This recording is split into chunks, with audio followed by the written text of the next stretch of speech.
Kakinada పోర్ట్‌లో rice పట్టుకున్నారు కదా! పవన్ కళ్యాణ్ గారు. దానికి సంబంధించి నాయి 3 ప్రశ్నలనమాట. ఒకటి 5 నెలల క్రితం నాదెండ్ల మనోహర్ గారు రైస్ పట్టుకున్నప్పుడు, ఇప్పుడు పట్టుకున్నప్పుడు దానికి కారణం ద్వారంపూడి చంద్రశేఖర్ రెడ్డి గారు అన్నారు. అయితే ఆయన్ని ఇప్పటివరకు ఎందుకు అరెస్ట్ చేయలేదు? రైట్. రెండోది,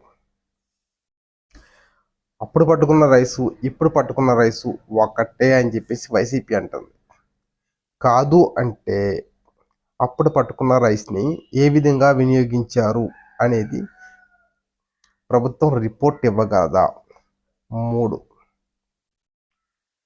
బేసిక్గా కాకినాడ పోర్ట్ ఏదైతే ఉందో అది ప్రభుత్వం అధీనంలో ఉంది.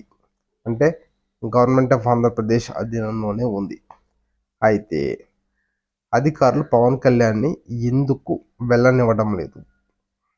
దాని వెనకాల ఎవరున్నారు? ఈ 3 క్వశ్చన్లకి సమాధానం మీకు తెలిస్తే కామెంట్ చేయండి. Thank you.